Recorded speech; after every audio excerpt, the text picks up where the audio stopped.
Here we are back again for another week at Let's Rap. I'm your host, Mark Gray, joined today by no other than David Hawkins. How you doing today, my brother? Oh man, how you?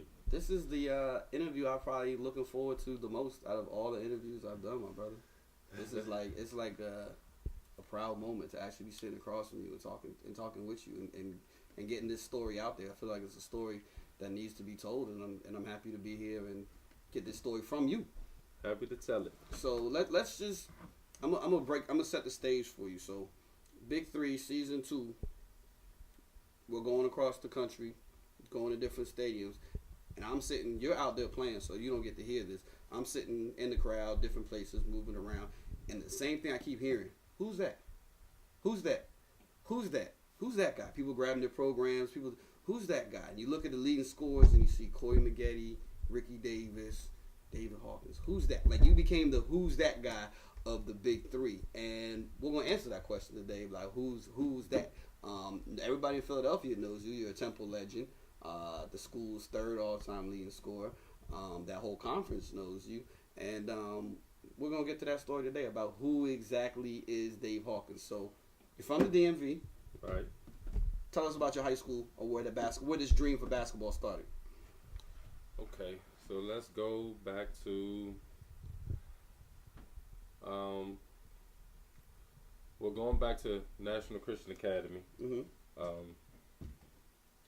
That's where I started school from kindergarten on up. My mother was a teacher, my aunt was a teacher, so my brother actually played ball there, and he's the one who put the ball in my hands. And he played high school. He had one scholarship to Fordham, one offer to Fordham, and sadly that coach, him and the high school coach didn't get along, and he basically didn't give him the recommendation.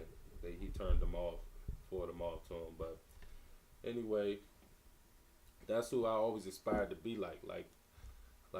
To this day, I tell people, because of Paul Pierce and Ray Allen, I wear 34 because my brother wore 34 in high school. Okay. And he was a big time athlete. I remember one summer, he saw somebody, like, they doing all these crazy dunks and warm ups. So he's like, man, how can I get that? He's like, man, just do calf raises. So he did calf raises for 3 days straight till he couldn't walk. And I remember him, like, walking on his tippy toes because of the pain. And where we lived at was a hill to get into the apartment complex. So he would have to walk that hill, walk down it. So that added on to the workout. When the pain finally went away, I just remember him being in jeans and Timbs, throwing it between his legs, dunking like it was nothing. So he's my idol. That's always looked up to my brother. So put the ball in my hands, and back then, you know, DMV and just the crossover and all that, all the shakes and stuff, like, all I wanted to do was dribble. Mm-hmm. Like, so but I was like uncoordinated. So I could make you fall, and one more dribble, I'm falling right with you. So, I'm putting you on Sports Center top 10, then I'm on Sports Center not so top 10, right. But anyway, so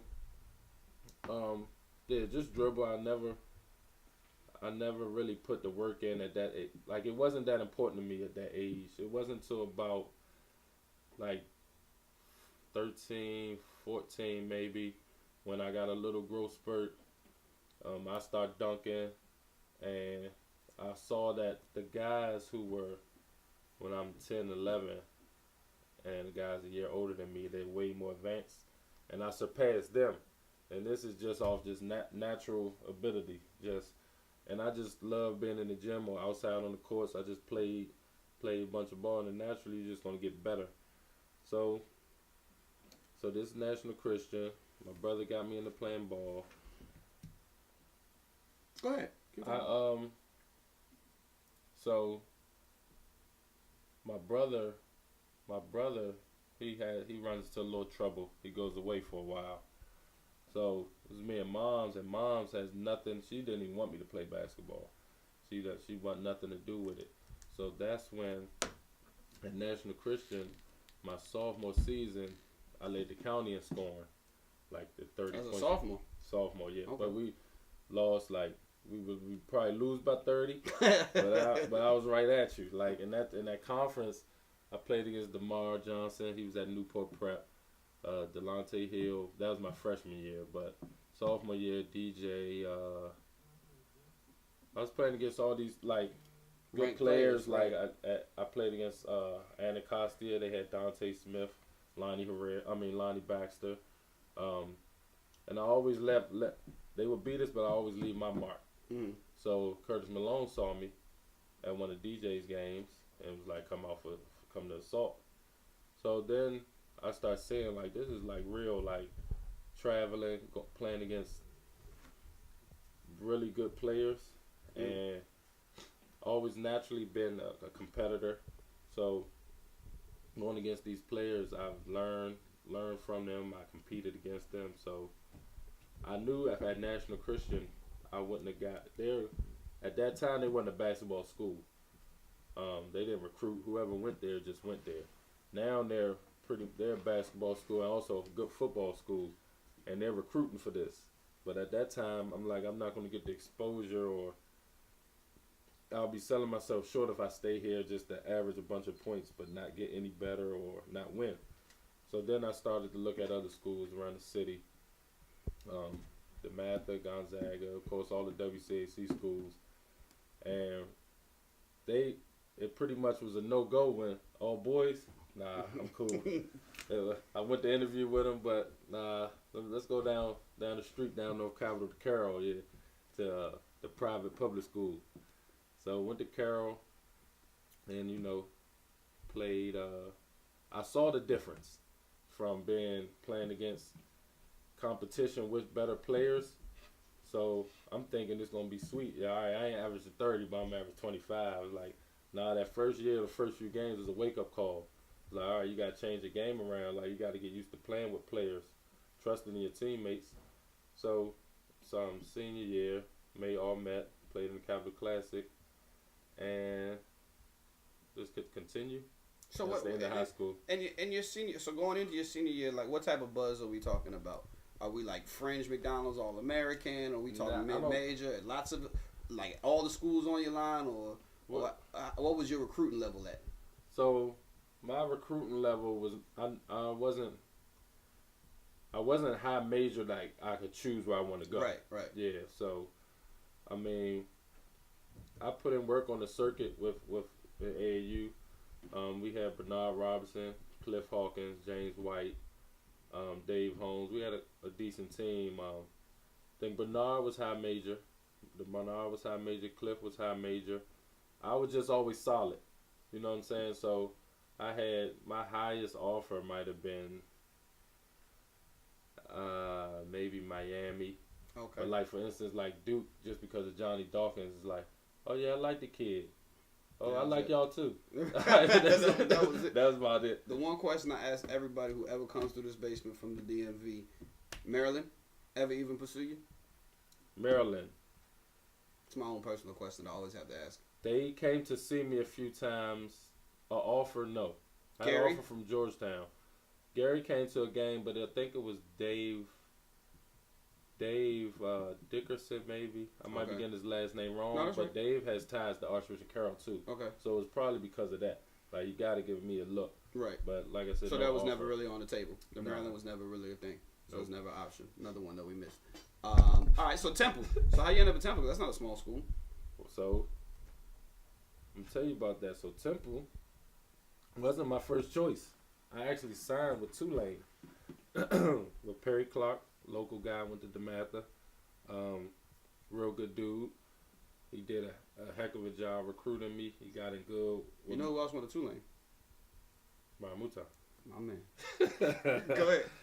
So it just so happened it came down to Temple and Tulane, right?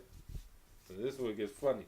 So I signed with Tulane, but on my visit to Temple, I kind of hinted that, all right, I'm coming here. Like, Kevin Lye was there. Mark Karcher was there at the time. I knew he would probably, I could have played alongside of him, but he left that year before I got there. But I remember Coach Chaney being upset about that. So I go to Tulane. Pretty much, I didn't make the decision just for me. It was things like, okay, Perry Clark's a good guy. Mom, single mother. She's more comfortable. You know what I'm saying? Like, my mother was born and raised in Philly. Mm-hmm. It's like she didn't really want me. She didn't really want me there. So she wanted me to get away. You know what I'm saying? So go to Tulane. So I never forget. After I'm already signed, and back then there used to be a travel team that Lou Wilson, who's coaching at Wise High School now, but was at Riverdale for a long time, but was at Largo High School at the time. Would take like the seniors, because a lot of the seniors weren't signed yet. Would take the seniors after the season on a little tournament. So I went down just for the bump. I was already signed, but went down to Florida. So remember sitting on the bench, and the dude is like, "Hey Hawkins, what you gonna do now? Your coach is gone." I'm like, "What's this dude talking about?" Like, what? Yeah, Perry Clark left. So I remember hearing some rumors about that before that, and Perry shut him down. So I remember right after the game, I go call Coach Clark. I'm like, "Man, what's going on?" Like, "Yeah, I was gonna talk to you about it. Don't worry. Woo, woo." I'm like, "What you mean?" So he was like, Miami offered him, gave him an offer he couldn't refuse, basically. And I'm like, all right. Well, not all right at the time. Now, being a grown man, I understand that. Mm-hmm. Like, this is your family. You want to get better and have a better opportunity to get better players. You know, Miami. So at the end of the day, Tulane gave me my release under the stipulations that I couldn't go to another Conference USA school, and I couldn't follow him to Miami. Mm. Which sucked because Miami was on my top 5 list. I actually visited Miami with Coach Hamilton was there.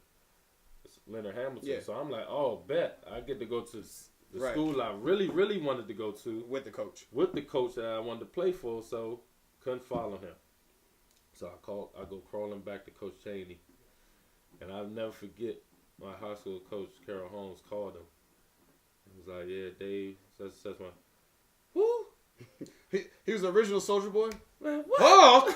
Hawk! Nah, they ain't that the kid who, nah. We don't want him. So Nate Blackwell, who was recruiting me, was like, "Come on, coach, like, we like let this happen." Like, so that's how I ended up going to Temple. And then from then, freshman year. Freshman year, you played a little bit? Nah, I ended up starting. You started freshman year, okay. So going in there, nobody thought I was gonna play. They had Quincy Wadley was a senior. It was all conference. Lynn Greer was the man. They just came from the Elite Eight, but Karcher left. Mm-hmm. And Pepe Sanchez left, but they had a high major recruit that had the Prop 48. Like, he was high major, Ronald Blackshear from Atlanta. He only came to Temple because of the Prop 48. So that was his year. He was supposed to start playing. And they had another wing, Alex Wesby, who was all like Mr. Philadelphia. So I'm like, all right, nothing was promised to me at all. But I came in there, put in work, and then before the end of the year, maybe after first few games, we start going with just the 4-guard lineup and Big Kevin in the middle. And plus, we played zone anyway. Right. So then, freshman year, that was the year we went to the last time we went to the Elite Eight, and we lost to Zach Randolph and Jason Richardson with Michigan State. And is that the year they won a championship? Nah, Maryland did. Oh, 2002. 2001. No, did Duke win that? Duke won 2001. We won 2002. Y'all beat Indiana? Yes, in 02. Okay, so 01 we Duke. lost to Duke in the Final Four. So the Final Four was Duke, Maryland, Michigan State, and whoever. Yeah. I'm not sure, but that would have been us. Okay. And it's so crazy that I wasn't really a student of the game like that. I didn't know, like, Final Four, I didn't know how big of a deal it was. So after that game, it's like we came one game short. I'm looking at Temple's history. What's wrong? We be back next year, y'all. Like, no big deal. Never again. Never again. You guys never even made a tournament again, did you? While you were there? NIT the last for my sophomore. So you're okay. So let's just go on this now. Now your freshman year, you get a chance to play, and you're in the tournament. You get a little taste of it. Y'all Final Four. Then the rest of it, you kind of like you went from one good player amongst many good players to now all of a sudden you spend the rest of your career. I don't want to disrespect your teammates and call you a one man show because I don't want to do that. But statistically, you out there just cooking. You by your senior year, you led the entire nation in scoring. Right. So look, I mean, just what's that like going from a freshman to? Did you ever think that was, or did you see that coming? Like, wow, I'm gonna lead the whole nation in scoring, the whole Division I in scoring. No, I mean I never sold myself short. Like I've always thought that I was always a hard worker and always knew that if there was a chance, I would do whatever it took to try to make something happen. But that was not a goal. That wasn't a goal of mine though, to be like, let me lead the nation in scoring. Mm-hmm. Until it started to happen, and I'm looking at the standards. And I'm like, okay, so I got to get this tonight. Yeah, at that point, yeah. So while you're in Philly, just random off the topic, Temple, there's a couple of Temple legends that come to mind. Ever meet Bill Cosby? Yes. Often? More so early in my career, he was there a lot. What was he like? Was he there doing? He always seemed like he was preaching to somebody. He was at a game. Like I would see him at the games. A couple times I went out with Coach Chaney and met up with him. Like, who didn't want to meet him? So I was like, come on, let me meet Heathcliff. Coach. Was he preaching and giving you all these speeches about what you do with your life and all of that, or was he just cool? He was cool, jokester. Okay. I'm pretty sure he taught. I don't remember right. There was nothing that stood out that stuck with me for life. Right. I'm pretty sure he was telling me some things, some pointers. Okay. About Which is life. pretty cool. That's one of the perks of being at Temple, right? Is getting to meet Bill Cosby. At that time, the king of that city would have been Allen Iverson. AI. AI come to any of your games? AI came to. The only game I remember AI coming to was Memphis Temple when because that game had everybody. Jay-Z, it was DeJuan Wagner, and he's kind of local from Camden, right across the bridge from Jersey, right? Yeah, right. Forgot about that. 100 points in the game, so he's like a local legend. So and then Calipari Chaney. Yeah. So we played at Temple, and I remember that game being packed. I know AI was there, and a couple other names. Right. But he would be around, on campus you knew he was there when there's a crowd around, and he'd just be sitting there, and it was pretty much his boys, driving his car. He'd be just sitting there chilling, but they on campus like, all you gotta do is pull up and probably, I don't know if it was a Maybach at the time, the Phantom. Right. The Phantom. All you just pull up and then that's it. And then that's it. Right. Chaney, a legend. He looks like your drunk uncle / your grandfather / a guy you would love to play for / a crazy man. Like, he looks like all of this all rolled up into one. And that's accurate. That's accurate. All of we've all seen the clip where he's jumping over the table trying to. Who was he trying to kill? Calipari. Right? I'll kill you. That's why that Memphis game was so hyped, because they didn't play against each other until then. Right. That was back when they was in UMass, and that was the conference. So, sure, I guess after that season, Calipari might have left, and this was the first time they played against each other. Give me your craziest John Chaney story where you're like, man, that was just wild, but that's coach. That doesn't get anybody in trouble. Yeah, so just something funny then, because there's so many wild stories, but I don't know if I even could say, but by far one of the funniest was him doing the film session in his drawers. So you can imagine. Why is he doing the film session in his drawers? Because it was at a hotel. It was on the road, so we did film in his room. Like, his room was, he has his hotel room. Yeah, he's got the suite. Yeah, right. He has the suite, so he has the section that's conference room, whatever, conference table, room type. Whatever. So, right.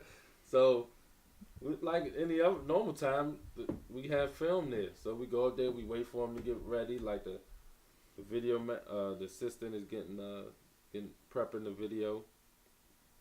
So he came out in his drawers. So, what shirt he got on? Immature. He got on a white beater. What he got on? He has nothing on but his tidy whities that wasn't even tight. I'm thinking boxes. Okay, God. I'm thinking boxes in a beater. You talking about just straight saggy in the back, man. Yeah, oh my God. You got man, he's at this time probably 70 something. I feel like he was one of those people that was born 70 something though. Like yeah, he was like, oh, there's no always old. Yeah, you never see no picture and be like, oh, there's a young John Chaney. Right. Like it's like you probably won't recognize him. Yeah, he was like Greg Oden or something. Like you just born like Greg Oden looks like he was born 70 years with old. A beard. Yeah, you know what I'm saying? So okay, so he's 70 years old. So you guys come in there. So I mean, you just imagine it not being a productive video. I mean, session. Is it like the elephant in the room? Does anybody be like, Coach, what's good? Man, this is like trying not to be the first person to laugh, but trying to make your man laugh like a bunch of right. Look, and he is paying no attention to it, and he's just still hype. Man, this guy, man, look. And we like, man, I'm not even paying attention to this film, Coach. Man, go put some clothes on, man. This is. So did somebody finally say something? And I think at the end it was just like, come on, Coach, you gotta do some squats or do some ad work or something. You gonna be parading around like I know somebody. It had to be an older guy to make the joke. Probably one of the seniors. And what did he say? He just, I probably can't say it, but but you know, like I mean, it was some good times with Coach. And Coach, like, he's one of my favorite people in the world. I just saw him not too long ago. They actually honored the 2000, because it's the 99 team, because it's 20 years since that team made the Elite Eight. Mm-hmm. So we got a chance to see him, and you know, Coach is getting older. He's still sharp, but you're seeing that he's older now. For a minute, he was old, but it's like, okay, Coach is old. Right. Now he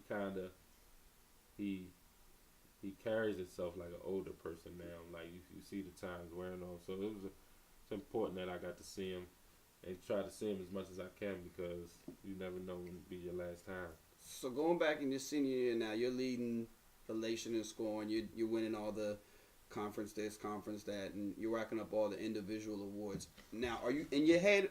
Are you like, I'm an NBA lock? That's next step, or lock. Are you like, I'm fringe NBA lock? You couldn't tell me I won league. At that point, were you thinking second round, or you thinking? I'm thinking worst case scenario. John Chaney wing is a lock, because you look, Mark Macon, Nate Blackwell, Aaron McKee, Eddie Jones, are not putting me on those guys' level as the type of players they are. But it's kind of like, you know, Georgetown was known for big men. And the centers, gotcha. Like you go to Georgetown, you 7 feet. And you can touch the rim. You don't even got to make the layup. Right. You touch the rim, you in there getting a look. So a job. Is that what you said? I thought you said Roy Hibbert. I didn't say it. Oh, I thought you said Roy Hibbert. All right, go ahead. I'm not gonna say that's not what I was thinking. Oh, okay. But he can touch the net, though. He can touch the rim. Touch the backboard. Okay, go ahead. But so I'm just thinking John Chaney's a wing from Temple. It was a lot. What is Coach telling you? I mean, Coach is pretty much. Or he? No, see, the thing, it wasn't like talks of like, all right, we getting this house set up or this. Like, it wasn't like that. Just in my mind and just the overall feeling, it was like, I'll be in there one way or the other. Not lottery. Right. But when I leave here, like, I'll be going to the NBA. I'll be there. Right. And to the point where, like, I still, like, if I could do it all over again, I would. But after the last game, like, I stopped going to class. But didn't like withdraw right, so like now like it messed up like my transcript, like just things that I wasn't thinking about at the time because my focus was on this. All right, I'm gonna leave so I could go work out and get ready. Right. But it was proper ways to do that. I wish I would have done it. So now you sign. So you leave school, sign with an agent. Mm-hmm. What's your agent telling you? I started to worry right away.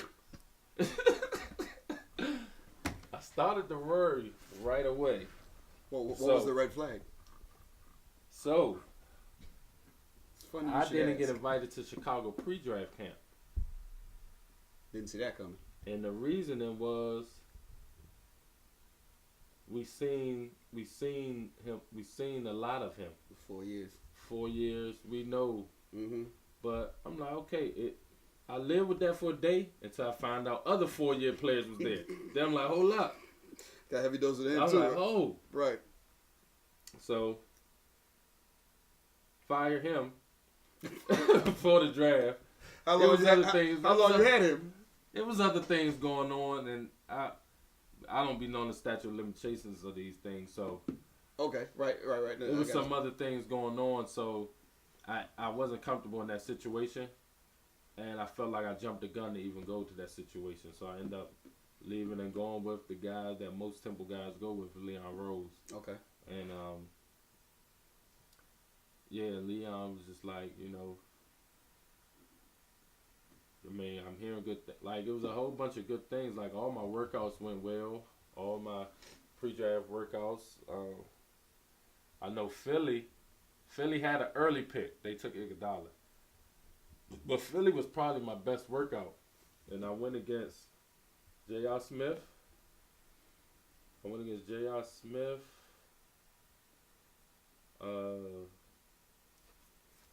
It was two kind of like local dudes, but I just killed it. Mm-hmm. And they was like, come back. So I was like, oh, that'll be it. I was like, no way they take me number 9. Maybe they got, like, because at this point I'm starting to figure it out, like how it works. Right. So I'm like, they got a late first round or early second round pick.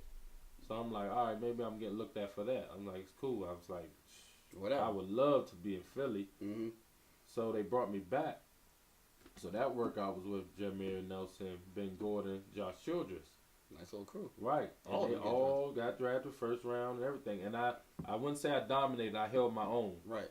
And from going to dominating the other workout to, all right, you on the same level at least with these guys, I'm like, it got to be a good look. So, moving forward, I think going into the draft, I think I only had 2 real possibilities. Because the Nets I actually worked out with twice too. And they worked me out the day of the draft. Like, I remember working out that morning and getting on the train going home. And that was my second one. So Rod Thorne asked me, if I draft you, like, what would you do if I draft you or something like that? And we were sitting in the gym, sitting in that practice facility, and there was a cement wall over there or something. So I was like, you draft me, and you tell me to get on the other side of that wall without no shovels or anything like that, you're going to see a silhouette of my body through that wall. That's just to show them, like, I'll run through the wall for you. Right there. Because I just wanted that.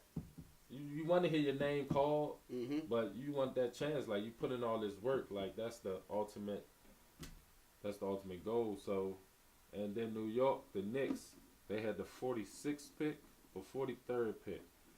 And Isaiah did everything short of telling me he was going to take me with that pick. Isaiah Thomas. Yes.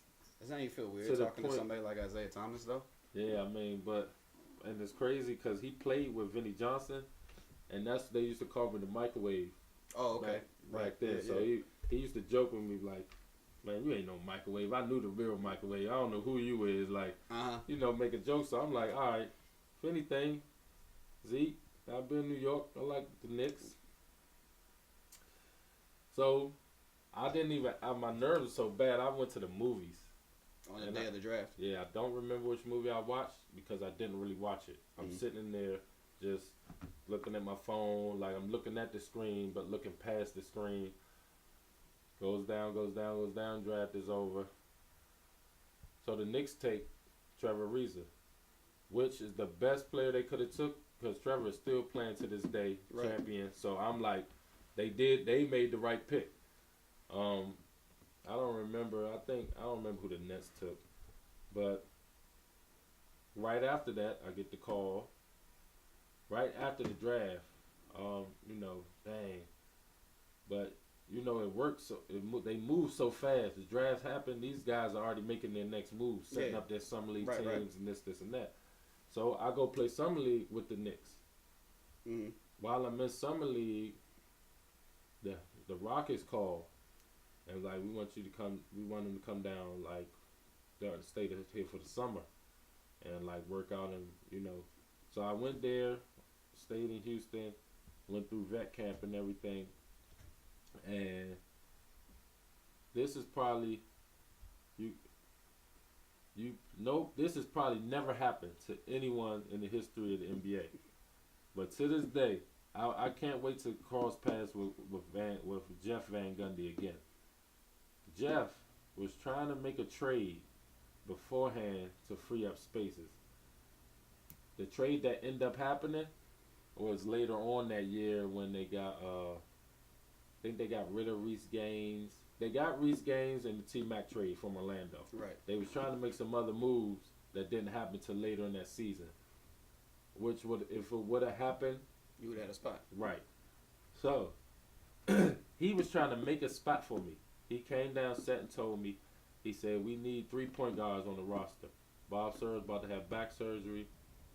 So they had T. Lou, Charlie Ward, and they brought in Andre Barrett like the last day, just to have a 3rd point guard. And he was like, but what I'm gonna do is I'm gonna keep you around to try to get you paid and try to see if this trade goes through within this week or something. Then he said, I'm gonna check to see if I can make you a coach.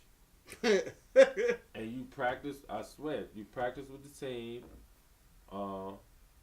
You're part of the team. It's just your official tag is you're not on the roster. You're a coach. So you're a practice playing coach until this trade goes through. So I'm like, I mean, of course I'm with it, but I'm just like, dang, like, he's blowing smoke. First game, they opened up against Detroit. I don't travel with the team, but I'm still in Houston. He sees Leon, and Leon calls me like, man, can you believe that what Van Gundy said? And he's like, Hawk, I don't know if he can do it, but just the fact that he's trying to do that, like, right. So I'm like, okay, it must be for real, because he didn't just tell me this, he told my agent, like, he's really trying to work at this. But from there, I didn't really, I think I played, so the next summer I played Summer League with the Wizards, Eddie Jordan, Carroll alumni. DC Assault. I'm like, bet. They got one spot, full wing. This is it. Starting in practice and everything. We go out to Vegas. So before we got on that plane to Vegas, I remember they asked me, what's your situation? Like, because I came from overseas, that I played 1 year over. Before I came home, I signed 2 years in Rome, a 1+1. The buyout was like $50,000, something like that. So, you know, of course, if I make that last spot with the Wizards, that's a minimum contract, and they want to play minimum. So I told them, I'm thinking nothing. Yeah, I got this contract, but it's a buyout, this, and that. So, unbeknownst to me, I get out to Vegas. I don't even get in the game. So this is practicing in D.C. Mm-hmm. I'm on the first 5. The first game in Vegas, I don't even get in or get in the last minute. And I'm just like, I'm heated. Like, what's going on? And Donnell Taylor, good friend of mine, Donnell Taylor, who actually played the Wizards 1 or 2 years. Donnell was starting and playing. So it's basically a numbers game. Donnell was a all the way free agent that they will only have to pay the minimum for, opposed to David Hawkins now had to pay the minimum for plus 50. Both good players, decent, not going to play much, but young wings. So that's what that happened. But I, felt a certain type of way just because I'm like, Eddie, like, you don't owe me this, but come on, man, at least I could have known something, like prepare me or, you know what I'm saying? Right. Like, come on, like, you talking in the media like, yeah, I know David is a Caroline for life and all this. You talking good, but you ain't talking to me. Mm-hmm. But we all know, and we all, I've learned Business. definitely a business first, and that's you can't. You know when people's cliche is you know they run into the ground, but when, on the movies and everything, don't take it personal. It's just Right. business. Right. Yeah, but it's true. And it hurts. And So it then really hurts. that doesn't happen. But you find yourself in Europe, and things turn out okay for you in Europe. Yes. So Like really okay. right. So you hear the nightmare stories about, man, I went somewhere, they didn't have this, Right. they didn't have that, Right. Right. and then somebody's home within a month, Mm-hmm. and you're like, you see them hooping here, you're like, man, why don't you go across that water? Everybody's experience wasn't peaches and cream, Mm-hmm. and I've seen that firsthand for other players. I was blessed enough to always be in a good situation and in a good country. First of all, I played in Italy for the first 8 seasons, and I was in Rome, Milan, and Florence. Like, these are like beautiful countries, touristic countries, and the teams were, you know, back then the market was real good, and the teams were paying. And I was playing well, and I built up a resume, because a lot of overseas is resume. You Mhm. start here, then you go here, go here, go here normally. But mine's just happened to go from here like this. Like the curve was crazy. Oh, Go but ahead. but so Rome, 4 years, Milan, then went to Siena, then back to Milan, because at that point it's like a bidding war. Like I'm pitting them against each other. Like, well, You what loving wanna all do? of this? Yeah, huh? You loving all of this? Loving it. Life is good. Like, it was real good. Is the NBA even in your mind? I think I went one more time to Summer League, but I didn't even make it to the Summer League. I was in Utah, matter of fact, with D. Will, and that was the year they drafted Ronnie Brewer, I guess. And I think Brian Chase was actually there. He ended up signing there or staying there for a year. But while I'm there, my agent is in negotiations with a team overseas. So while I'm there, they reached the number that I was looking for, and I was like, you know, thanks for having me. It was more Yeah, than man. what you would have gotten at Utah anyway, right? At the minimum, yeah. Because Utah would have been at the minimum, Yeah, and that definitely was the minimum that they was out there paying you. right. I would say. So thank you for having me. Good luck with your season. You might as well fly me home now so I can enjoy my summer, because I got to be gone in a month. Okay. So at that point it was just like I'm cool over there. I'm cool over there. Now, if it would have had to happen, it would have had to been at the inception. Mhm. You know what I'm saying? Like, all right, we just want you. So here's a 3-year contract. Or something like right. that, So, How many months out of the year are you in Europe? The season that they want you in Europe, most teams want you there August 17th, or mid-August, because they just want you there. And then you got the first game is not until like maybe the second week of October. So of course you have your preseasons and all that, but it's a bunch of just wasted time for real. Yeah. And in my situation, I've either, after my first couple seasons, I've either been in the finals, won the finals, or been in the finals. Like, so I'm staying there to the end of June. So when I'm coming home, my first little trip is for 4th of July. And then August, I'm gone. So the summer was real short for me. Until I figured out that they just want you there. And I was like, all right, I'll catch y'all. Right. I'll see you in September. Uh-huh. Yeah. While you're out there in Milan, you befriend one of the most famous people in the world, one of the most famous athletes in the world, Ronaldinho. Yeah. How did that happen? I mean, just from being in Milan, being in the mix. He played for AC Milan. I played for Armani Jeans Milan. It was owned by Giorgio Armani. Mm-hmm. So that just means it's perks. And you rubbing shoulders with a lot of people. And just from being out, you know, just having mutual respect. Now, I'm on no way on Ronaldinho's level, but we like the same music, or we like the same party. So when you're over there, like, here you're an NBA player, everybody in that city knows who you are. But if you played for DC United, nobody would even have a clue who you were. Yep.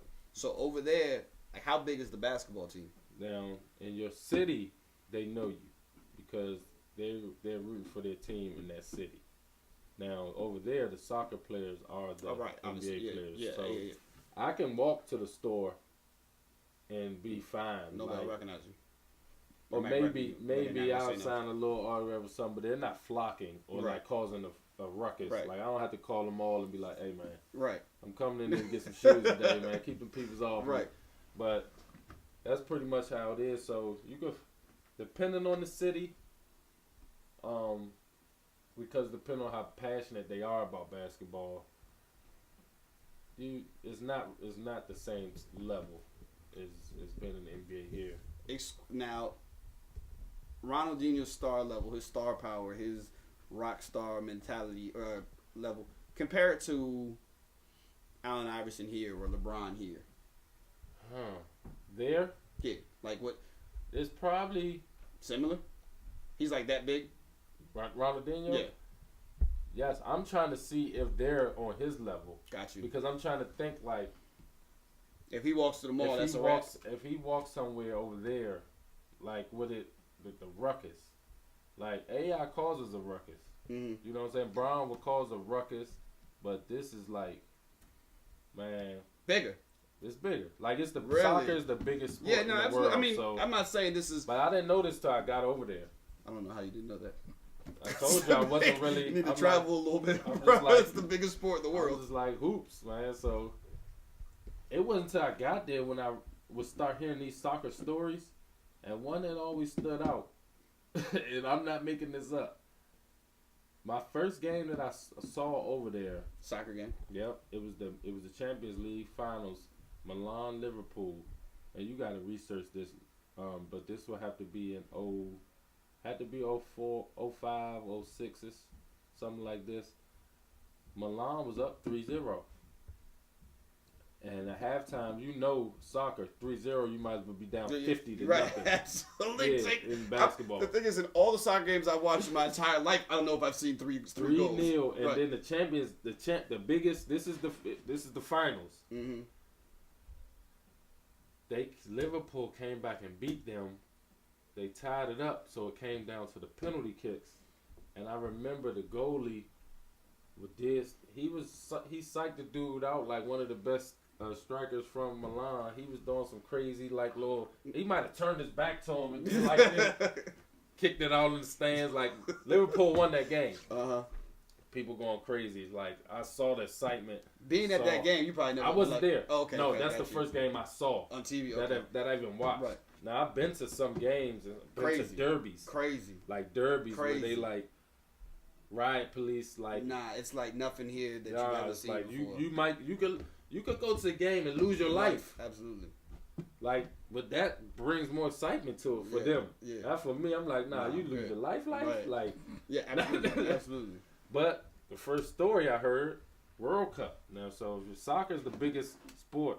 The World Cup is the biggest thing. They come back and he wins the game? Yeah, Liverpool won. Okay. But I'm just saying, imagine that first game. Mm-hmm. The first game I ever saw was that game, which is probably one of the most historic games in the Champions League history because of the comeback and everything.